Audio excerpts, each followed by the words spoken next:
This is the best experience with your host, Nick Best, and the Angry Dad. Never. But before we get into today's podcast, I'd like to thank our podcast sponsors. Barbell Apparel, a premium athletic wear engineered for performance with a tailored athletic fit. Refined clothing for an athletic body type. Evolution Athletics, supportive gear company owned by Brian Shaw, 4-time world's strongest man.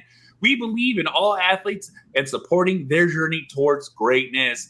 First Form, our mission is to help real people get real long-term results.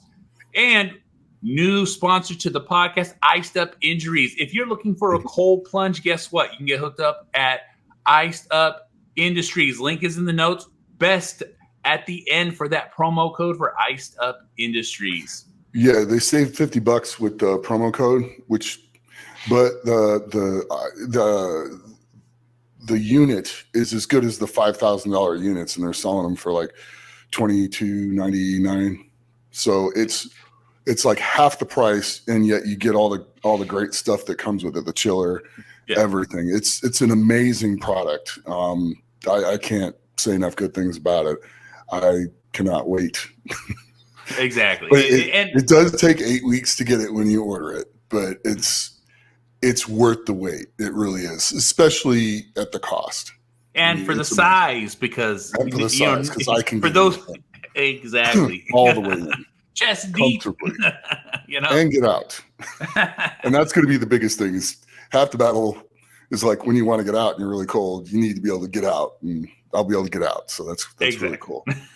And, I mean, and it helps with a lot of things. It helps with muscle inflammation, stuff like that. Because, I mean, just look at Larry Wheels. He just went rhabdo, and he's got 2 kidneys. I have one, and part of that is. Probably has to do with he takes ibuprofen, 800 milligrams before and 800 milligrams after training.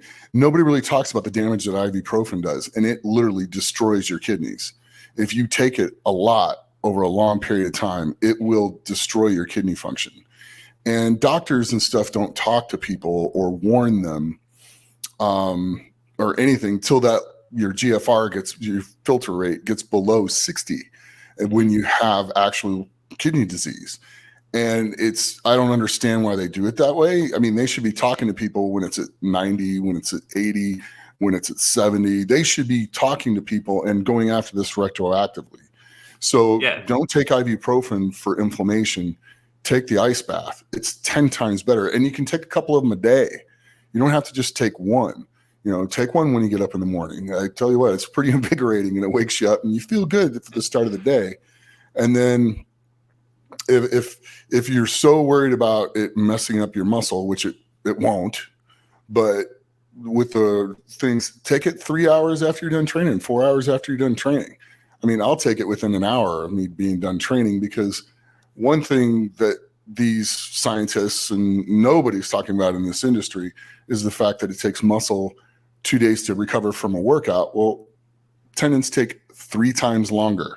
No one talks about that. There's more blood flow to them. It doesn't get there fast, and it takes longer to heal for your tendons. It doesn't matter if you slow the healing of the muscle down 1 day by taking an ice bath when they still got 3 more days to your connective tissue heals. It doesn't make sense, and that's where a lot of people go wrong. And it's why they don't last very long. And those are the words that you guys need to hear and understand, because guess what? Nick fell under the ibuprofen. He's dealing with that now, and that's why a lot of these issues are happening. And so this is real-time stuff. So if you guys are out there using ibuprofen and to feel good, to recover, and look, it's good to take, but not on a consistent basis. You know what I'm saying? Because that's what they don't tell you. Like once, if you got to take it, if you have an issue and you need to, like you sprain your ankle, and you don't sprain your ankle all the time. It's like once every 5 or 6 months if you're an athlete. Then go ahead, take it for a couple of days. But when you're taking it as a crutch to every time you go to train, that's an issue. That's a definite issue. And now that I've had kidney cancer and had a nephrectomy and one of the kidneys removed, I can't take any ibuprofen. So I have to find an answer, just like I can't take any aspirin. Can't take really painkillers or much of anything, because I have one left and I'm going to take care of it. So yeah, the Iced Up Industries is one of the best means of fighting inflammation. And there we go. Yeah. So there it is. That was a long commercial. I'm with the show. Sorry, guys. I get on a little rant sometimes. Well, we got 2 Mondays to go, Nick. Yeah. Till the Shaw Classic, till we drive out there. It's a road trip. Yeah, road trip. That's going to be fun. I mean, it's really going to be fun. I'm really looking forward to this. This is Brian's last contest he's ever going to compete in. And I mean, the Shaw Classic, he always puts on an unbelievable show. It's grown at an exponential rate. And I mean, nobody works harder than that guy. And nobody. He is an absolute perfectionist. And dedicated to the fans. I swear to God. Dedicated to the fans, dedicated to the sport. This will far and away be the best one he's ever done. And each year it gets better. So we got an expo this year. Eddie Cohen's talking. I'm talking. Robert's talking. Oh, there's a huge lineup of guests, man. It's like he really pulled out the spots for speakers, talkers, and people to do guest spots. He did. So with, like guys like Ed Cohen and stuff like that coming out there talking. When the goat talks, you listen. Yeah, it's just that simple. It doesn't matter how much it hurts. Yeah. He stretched Nick to the max. Oh boy. But it's helping, and it really has. And my squat depth is getting a little bit deeper and a little bit deeper every week. I'm getting where I need to be, so that's going well. But I digress. This is about the Shaw Classic. Exactly. We're the strongest man on earth, which is, like I said, when you talk about jumping levels, it went from Shaw Classic being the next bit. Yeah, it's almost the competition between the two shows right now is not. It's great to see, because what I'm seeing is now there's 2 huge platforms with one world's strongest man on earth, and the world's strongest man is actually going to be competing at the Shaw Classic. I was just playing him with the thoughts in my head. What if he won both? Yeah, that'd be something else. And I don't put anything by Mitchell Hooper. I mean, it's just going to be, if it's his day, he's going to win. It's just that simple. If it's not, but you got Trey. Trey's won it twice. Yep. So I mean, Trey's in it. Trey's favored to go in at the moment, but and then you got to figure there's not a lot of grip events this time that'll bother Trey. So it's gonna be interesting. I mean, all the way around, it's gonna be a fun show to watch. Oh yeah. And it definitely, I'll say it myself, because like I said, I never want to put any bad energy out there, but it's not even bad energy, but just being superstitious, is I want Brian to win, to have that Covenant, the first Covenant title, strongest man on earth. And then you imagine retiring with that. It's like, that's cool. the icing on the cake there. And he's been training real hard. When he'll get what we call media silent. You know what I'm saying? Which is fine. That 500 standing bench. Yeah. It's actually 720, I think. Oh yeah, it was 720. So, it's going to be pretty. It's going to be pretty spicy. It's going to be fun to watch. It really. That's going to be a fun event to watch. I might get to go out there and test it, so that's kind of cool. I'm looking forward to that, and kind of really getting, a hands-on point of view of the implement. It will also make it easier to talk about stuff like that. So exactly, looking forward to that. I've been studying the open and the women's, and the men's, because I'm just going to prepare for all of it, and just get ready to be able to speak on pretty much anything when we get there to do the announcing and stuff like that. So it'll be fun. And then the events, the car leg press is back. I'm super excited about that. Evan just actually posted this morning. 1,600-pound leg press. Yeah. So it looked pretty damn solid. It looked really solid. But Evan, you got to pause it. So if you guys aren't pausing your leg presses, you really should. And I mean, you can go to the hardware store and get like C clamps. You won't be able to rest it on there, but at least you'll be able to bring it down when you get to that range and set it on there, and just touch it to it, so that you can press it off, because you're not going to want to take the weight off the implement anyway. When you're there and it comes down to that stop, You're not going to want to take the weight off of it anyway. You're going to want to keep the pressure on it. So it'll allow you to come down, hit your depth, stop, and then press off. But that's just my 2 cents on how I would train it. Wise words from a wise man. You need to practice stopping that thing. It's a whole different ball game than coming down and getting the rebound or the ability, the momentum. It's not really momentum because you can't bounce it. That kind of weight is dangerous to bounce. Yeah, but yeah, he looks really strong. Like a lot of the guys. Tom was training it, and he looked like he was doing pretty good too. So a lot of the guys have really been getting after this. It's going to be fun to watch. Well, with that extra little carrot off the top, it's like, like, oh, that title? Come on. Yeah. Well, I mean, and then you also got to figure Brian at the contest raised the prize money $50,000 during the show. Yeah. So what's going to happen this year? Exactly. So the guys are taking it as seriously as we're taking it. They're taking it a little more seriously now. So it's going to be fun to watch. And I mean, who gives back to the sport like that? Exactly. And plus, you guys got to remember, it's going to be live streamed too. So I'm going to try to see if I can find the link and put the link in the notes. And, and also too, there's actually going to be a special event coming up pretty soon, right before the Shaw Classic. Yeah. On tickets go live for that one on Thursday, the 3rd, I believe. Yes, that is correct. And basically Robert's coming in, it's pretty amazing. He's on the Righteous Gemstones. You get to sit there and watch Robbie, run from things and actually look scared. I think they told him if he didn't run fast enough, they weren't going to feed him. So he got scared, but, and run and just, it's amazing performance on the Righteous Gemstones. And then of course, Eddie's coming in, it's Brian's last show. So the 4 of us are going to be there. And Thursday night, they're doing an event to where we're going to go sit down, have dinner. You're going to be able to talk to us, ask us questions, get pictures with us all. We'll all be doing autographs, of the 4 of us signing, a special giveaway, that type of thing. So you're going to be able to go on and get tickets to this thing.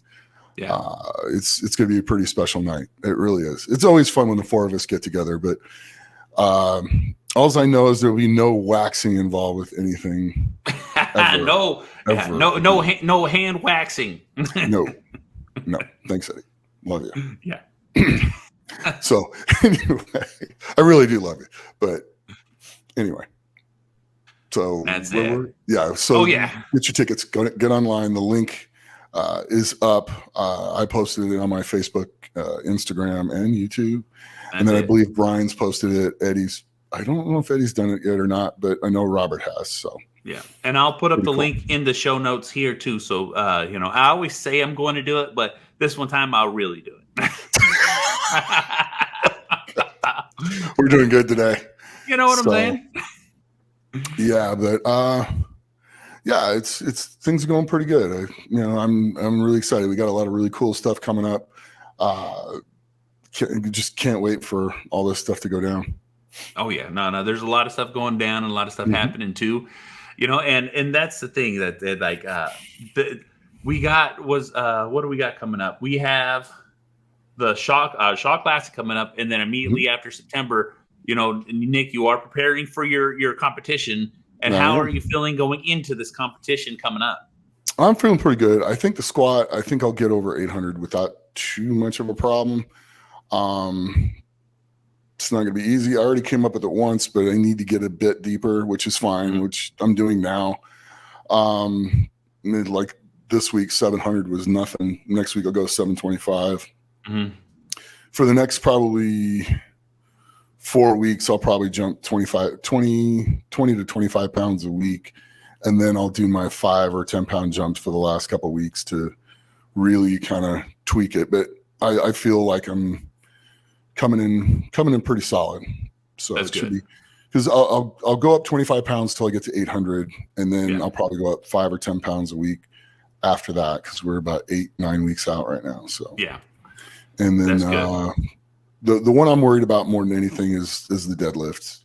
I benched yesterday. 455 was pretty smooth and pretty easy. Nice. So the goal is to get it something over 5. But I think the deadlift, I'm still a little nervous on that.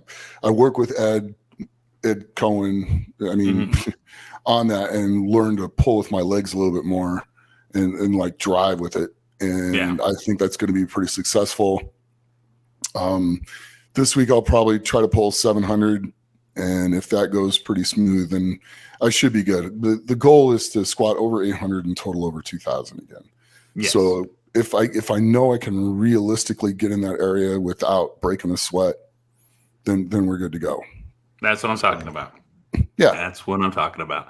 And and that's the thing too, is like you got the Shaw Classic, this event coming on. There's a lot of things getting ready to happen, and it's looking good, running smooth. And and that's the thing too, is like the style of training you do is very. Sometimes, like I said, I don't understand the training because, like it's almost like these 3-week periods where everything gets adjusted. But the thing is like you methodically think this out, and if anyone out here is going into a competition, what is like the top thing that you see mistakes being made at when you're actually training for a powerlifting meet? What are like rookie things that you see people do or hear them say that is like something that they could adjust if you needed to give some advice right now? Well, the first thing is treat your warm-ups like they're heavy. Every rep should look the same, whether it's super heavy or super light. There should be no difference in your technique going through them. So there isn't, there isn't a certain form that it looks like when it's light and then a certain form that looks like it's heavy. They should all look the same. 2, train the way you're going to compete on the platform. You see all these guys, they do all these super fast deadlifts and then they drop the bar and stuff like that. Don't train that way. I mean, pull it off the ground, pull it up, get your thing, and then set it down with your hands on the bar. Even if you set it down hard, do it the way you're going to do it on competition day. Muscle has memory, and your brain will shut off and do what it normally does on occasion. Just like this weekend, I judged a police and fire powerlifting meet, and a couple of the guys, there's a start command in the bench, there's a press command in the bench, and there's a rack command in the bench. And 2 of the guys forgot about the press command in the bench. One of the guys forgot about the start command in the bench. Practice the events for at least 6 weeks as you will do them in the competition. Even though your workout weight's, still coming up, practice the full function of what you're going to do. When you get down to the bench, set up your feet, drive your shoulders into the thing, get your little arch going, make sure your ass can't come off, set your hands, get your hands set, get everything set to go, get your lift off, wait, then your training partner should say start. And then you come down, hit it, press, get to the top, rack, and rack. You should get all 3 of those. One of the guys got to the top and then was coming back and then got the rack command. It's like, you didn't get the lift because you didn't sit the bar at the top motionless. You were still in motion. Stuff like that. You have to follow the rules through the thing. And if you don't train that way, you're going to run into issues. And that's a massive mistake. And there you guys go. Yeah, that's one of them. Yeah. And then 2 is warm up. Don't work out. You're not there to work out with the warm-up weights. So get your motion, get your form, get your technique, get your things set right. But you're not there to do like 10, 8, 6, all the way through these numbers as the weight's going up. 3, 3, 3. It's like, get your light opener, get your lightest lift that you're going to go, and maybe do 5, put that in the bar, come out, do a set of 2 with the next weight increase. And then from that point on, it's all singles. There's no reason to waste energy working out when all you're trying to do is loosen up and get everything primed and ready to go. That's a massive mistake that people make going through that. And probably the other biggest massive mistake I see is guys that are just flat out of shape. Flat out of shape. You should not be trying to catch your breath if you're wrapping your knees or you walk up, squat, and walk back and do your thing. And I mean, you could be breathing a little bit because you're going to strain. It's going to be strenuous, but you shouldn't be like needing 20 minutes to catch your breath. If you can't bend, I mean, I have a hard time bending down and getting into my shoes and then tying my shoes, but I can still bend down and tie my shoes and I'm not out of breath. If you're out of breath when you're trying to tie your shoes, you're not in shape. Yeah. And if that means going on 10-minute, 15-minute walks at a good pace to where you can't talk to somebody while you're doing it, then do it. It's not that big of a deal. It's not going to eat up all your muscle tissue, you know, but it will help you recover while you're on the platform and getting ready for the next lift. So yeah, those are like really common mistakes I see in powerlifting. Well, there you guys go. For those got competitions coming up, please understand that this is what Nick said, and you know it should be taken as that. But you got more? Go right ahead, brother. Relying on your music. Oh, there you go. You've talked to me many times about this. Relying on your music. If you can't get your head into the right space without any stimulus, that includes caffeine. If you can't get into the right mindset, you know, with to go perform a super heavy lift, you're doing it wrong. You should need no stimulation. You should be able to get in your head, walk up and do the lift, and then walk away and then go back to whatever you want. Because you never know when somebody's going to step on your cell phone, or the batteries on your AirPods are going to go out, or whatever could go wrong. And then what happens if it goes wrong? Then what do? You can't get into your right mindset and train without all that stimulus. Get your head right. So if anything goes wrong, if you have the stuff there, great. But if you don't, you need to be able to do it without any other stimulus. So that's another massive mistake. You see, and there you go. Like a lot of people do rely on that. Yeah, a lot of people. I know a lot of people like, oh, I got to change this song because this is not good enough for me. You know what I'm saying? Like I need a little more of a pump, and you know, you do see a lot of people. So I would definitely see the ability of actually train, because that's another piece of training. Is like you have to be able to train the mental capacity to get your head where it needs to be without doing all that stuff. It's a really good discipline, and it works well in every form in life. It really is. You should be able to go from, you know, walking down the street to doing what you need to do in like 10 seconds. Exactly. You should be able to flip that switch and go, because I've heard you say that many times. Yeah, exactly. The other major thing is calm back down once it's over. If that switch flips both ways, and you got to be able to have that ability to do it. Mm-hmm. And with flipping a switch, Nick, let these people know those good words, because guess what? Everyone needs to hear them. All right. Well, as always, please like, share, and subscribe if you like this. And as always, train hard, train smart, and be the best you can be.